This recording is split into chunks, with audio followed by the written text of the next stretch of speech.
Le jour où je suis enfin rentrée chez moi, après des mois d'absence à l'étranger, je n'ai pas reconnu ma propre maison.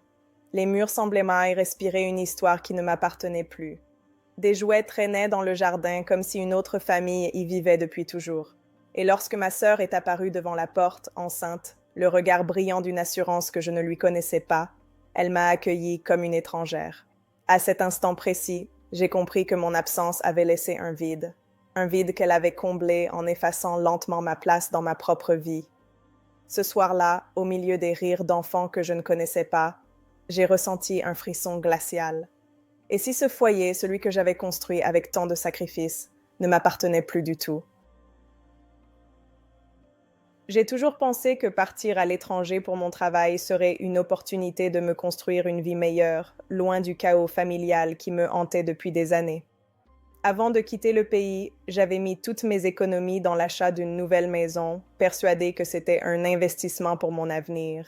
Je ne me doutais pas que cette maison deviendrait le théâtre d'une histoire déchirante qui m'impliquerait bien plus que je ne l'imaginais. Ma sœur, enceinte de son quatrième enfant, vivait déjà une vie instable, mais je croyais encore en sa capacité à se relever.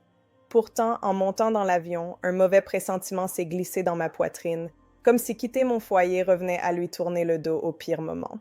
Ce n'est qu'une fois installée à l'ambassade, dans ce pays où tout semblait étranger, les voix, les odeurs, les visages, que j'ai reçu la nouvelle. Ma sœur avait divorcé, elle était seule, enceinte, abandonnée brutalement par celui qui devait la soutenir. Mon cœur s'est serré d'un mélange de colère, de tristesse et d'impuissance.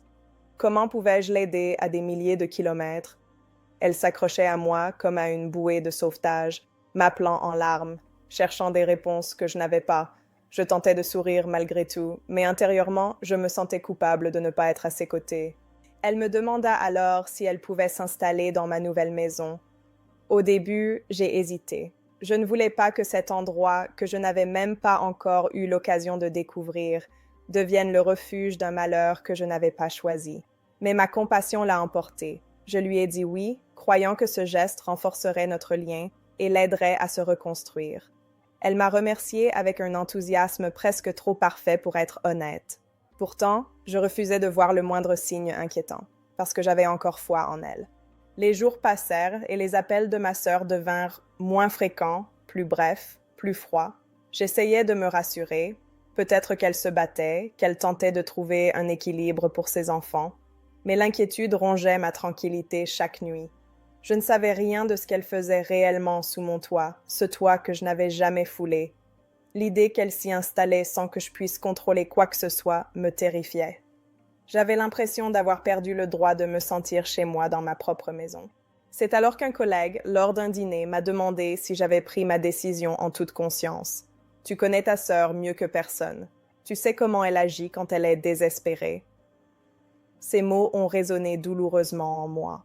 Avais-je commis une erreur? Avais-je donné à ma sœur quelque chose qu'elle allait s'approprier? C'est dans un long silence que j'ai compris que la véritable histoire ne faisait que commencer et que mon absence avait ouvert une porte au secret et à l'infidélité des liens familiaux. Lorsque j'ai finalement réussi à joindre ma sœur, elle m'a dit d'un ton presque réjoui qu'elle avait rénové la maison. Les chambres avaient été transformées en espaces colorés et accueillants pour ses enfants. En apparence, c'était une bonne nouvelle. Elle se préparait à accueillir la vie malgré la tempête, mais quelque chose me dérangeait. Pourquoi remodeler la maison sans m'en parler avant? Pourquoi agir comme si cette maison lui appartenait? Elle parlait de chaque pièce en utilisant le mot « nous », comme si ma présence n'existait qu'à travers ses décisions. J'ai senti un frisson dans ma voix quand je lui ai demandé « Tu me dis bien tout ce que tu fais là-bas ?» Et elle m'a répondu trop vite, comme si sa langue devançait son esprit. Le silence entre nous s'est installé comme une brume lourde. Chaque appel devenait une épreuve où j'essayais de comprendre ce qu'elle me cachait. J'avais peur pour elle, mais aussi peur d'être trahie. L'idée que ma sœur puisse profiter de ma générosité paraissait impensable, et pourtant, cette pensée me hantait. Je ne savais pas si elle changeait la maison pour s'y sentir mieux ou si elle tentait simplement d'effacer toute trace de mon existence. Je me suis surprise à rêver que je retrouvais ma maison, mais qu'elle ne me reconnaissait plus, qu'elle me rejetait comme un corps étranger. Les nouvelles devinrent de plus en plus floues. Un jour, ma sœur me dit qu'elle prévoyait une chambre supplémentaire. Une autre fois, elle me parla de travaux dans le salon, puis d'une extension dans le jardin. Ces projets semblaient ne jamais s'arrêter, comme si chaque modification l'éloignait un peu plus de la réalité douloureuse de son divorce.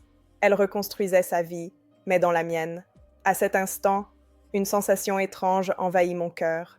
Étais-je en train de perdre ce que j'avais bâti? Avait-elle trouvé dans ma maison le sanctuaire qu'elle n'avait jamais eu, au point d'oublier que j'en étais la propriétaire? Un soir, incapable de dormir, j'ai regardé des photos de la maison que j'avais gardées sur mon téléphone. Je me suis demandé si elle ressemblait encore à cela ou si elle était devenue méconnaissable. Je me sentais étrangère à cette partie de ma vie. Je travaillais intensément pour assurer un avenir à ma famille, mais j'avais l'impression que plus je me battais, plus je perdais ce que j'essayais de protéger. Une maison n'est qu'un toit, mais elle peut aussi représenter un foyer, un symbole d'identité, et j'avais peur que ma sœur me l'arrache en me souriant. Chaque minute passée loin d'elle me rendait plus anxieuse. Je recevais des photos des enfants jouant dans les chambres qu'elle avait décorées, et si ces images auraient dû me rassurer, elles me piquaient douloureusement. C'était ma maison, mais je n'en faisais plus partie. Je me suis alors promis que, dès mon retour, je découvrirais la vérité, même si elle risquait de me briser. Car parfois, il vaut mieux affronter l'inconnu que vivre dans un confort mensonger. Le jour tant attendu est arrivé. Mon retour. Lorsque j'ai posé les pieds devant la maison, mon cœur battait si fort qu'il menaçait de briser mes côtes. Je ne reconnaissais pas l'extérieur. La façade semblait plus vive. Des jouets envahissaient le jardin. C'était comme si des années avaient passé en quelques mois. Ma sœur est apparue sur le pas de la porte, le sourire trop grand, trop parfait. Elle s'est comportée comme si j'étais une invitée, pas la propriétaire.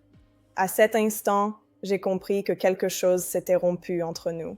Elle avait creusé un espace où je n'existais plus. Une fois à l'intérieur, j'ai senti que je marchais dans un lieu étranger. Les murs portaient des cadres qui ne racontaient pas mon histoire. Les rires qui résonnaient n'étaient pas ceux de mes enfants, car je n'en avais pas. Une petite voix me disait que je n'avais plus rien ici. Et quand je suis entrée dans la chambre que j'avais toujours imaginée comme la mienne, elle n'existait plus. À la place, une chambre d'enfant remplie de couleurs que je n'aurais jamais osé associer. Des jouets partout, un berceau prêt à accueillir un nouveau-né. Mon rêve avait été remplacé par le sien. J'ai observé ma sœur. Elle semblait heureuse, malgré la douleur qu'elle prétendait vivre. Était-ce un masque? Ou avait-elle réellement pris goût à cette nouvelle vie, au point d'oublier que la maison ne lui appartenait pas? Je voulais crier, lui rappeler la réalité, mais ma gorge était nouée par la peur de la blesser davantage. Elle m'a raconté son divorce avec un détachement déroutant, comme si son passé n'avait plus aucune importance maintenant qu'elle avait trouvé ce refuge. Je n'arrivais pas à savoir si je devais compatir ou me méfier. Puis, j'ai compris que ce n'était pas seulement une question de maison, c'était une question de place. Ma sœur avait pris ma place dans ma propre vie. Elle avait fait de mon absence un espace pour exister pleinement. Elle n'avait pas simplement occupé la maison. Elle l'avait remplie de son histoire, de sa douleur, de ses espoirs. Elle avait laissé son empreinte sur chaque mur et sur chaque respiration qui circulait dans ces pièces. Et moi, je marchais dans un endroit qui avait oublié mon nom. Le silence entre nous est devenu insupportable. Je savais que je devais lui parler, mais comment commence-t-on une conversation qui pourrait détruire la seule chose que la personne aime encore? Je craignais que revendiquer ma maison soit perçu comme un acte de cruauté envers elle et ses enfants. Pourtant, je ne pouvais plus supporter le vide qui m'habitait. J'avais l'impression d'être une touriste dans ma propre vie, une étrangère effacée de son propre futur. Et plus j'y pensais, plus je me disais que cette histoire n'aurait jamais dû se produire si j'étais restée. Finalement, un soir, je me suis assise face à elle, les mains tremblantes. Je lui ai expliqué doucement que j'avais besoin de récupérer ma maison, de reprendre le contrôle sur ma vie. Les mots ont glissé hors de ma bouche avec une fragilité que je ne me connaissais pas. Elle m'a regardé longtemps, sans émotion, avant de répondre « Tu ne comprends pas. Ici, c'est le seul endroit où je me sens encore vivante. » Son ton était ferme, déterminé. Elle ne parlait pas comme une personne en demande, mais comme quelqu'un qui défendait ce qu'elle considérait sien. J'ai senti le sol se dérober sous mes pieds. Comment en étions-nous arrivés là? Comment avais-je laissé l'amour familial se transformer en lutte silencieuse? J'ai voulu lui expliquer que je ne la rejetais pas, mais que j'avais aussi besoin d'un chez-moi, d'un espace pour respirer. Elle m'a accusée de l'abandonner, de n'être jamais là quand elle a besoin de moi. Ces mots, acérés comme des lames, m'ont transpercée. Je me suis demandé si ma réussite avait toujours été une menace pour elle, si ma maison représentait son échec ou sa revanche. J'ai passé cette nuit-là à marcher de pièce en pièce, tentant de me rappeler le rêve que j'avais jadis formé pour ce lieu. Je touchais les murs en espérant y retrouver mon empreinte, mais la maison ne me parlait plus. Elle ne me reconnaissait pas. Elle avait adopté ma sœur comme la véritable propriétaire de son histoire. C'était une révélation cruelle. Je n'avais pas seulement perdu un bien matériel, j'avais perdu un symbole de ma liberté et de mon avenir. Le matin venu, je me suis levée avec une décision lourde mais nécessaire. Je devais apprendre à reconstruire ailleurs. J'ai quitté la maison sans me retourner, sentant ma poitrine se serrer sous un poids invisible. Je savais que ma sœur allait s'accrocher à ce lieu pour survivre à ses blessures passées. J'avais essayé de l'aider, mais en réalité, c'est moi qui avais tout perdu. Et pourtant, un sentiment étrange me parcourait, une force nouvelle, comme si perdre ce que j'avais cru essentiel me permettait de redécouvrir qui j'étais vraiment. Je suis retournée à ma mission, le cœur encore meurtri mais plus lucide. Parfois, aider ceux qu'on aime revient à leur offrir un refuge que l'on ne récupérera jamais. Ma maison n'était plus à moi, mais peut-être que mon avenir ne dépendait plus de ces murs. Mon histoire ne serait pas écrite dans des briques, mais dans ma capacité à avancer malgré la douleur, malgré la trahison silencieuse des liens familiaux.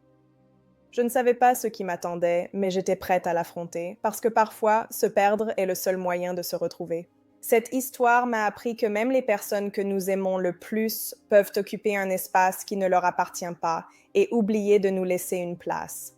Les sacrifices que l'on fait par amour ou par loyauté ne sont pas toujours reconnus, et certaines décisions prises pour aider peuvent nous dépouiller sans que nous nous en rendions compte. Il faut savoir se protéger, même de ceux qui partagent notre sang. J'ai compris qu'un foyer n'est pas un lieu, mais une certitude intérieure. On peut perdre une maison, mais on ne perd jamais la force de rebâtir. La distance, l'absence et l'abus de confiance ne doivent pas nous empêcher d'avancer. Ce n'est qu'en osant reprendre sa vie en main que l'on peut espérer guérir ses blessures et se libérer des chaînes invisibles des attentes familiales. Si mon histoire vous a touché, si elle vous a rappelé que chacun mérite un endroit pour exister vraiment, alors rejoignez-moi. Abonnez-vous à ma chaîne, laissez un commentaire, partagez cette vidéo et continuons ensemble à dévoiler ces vérités que trop de familles cachent derrière des sourires. Car chaque histoire peut être une lumière pour quelqu'un d'autre,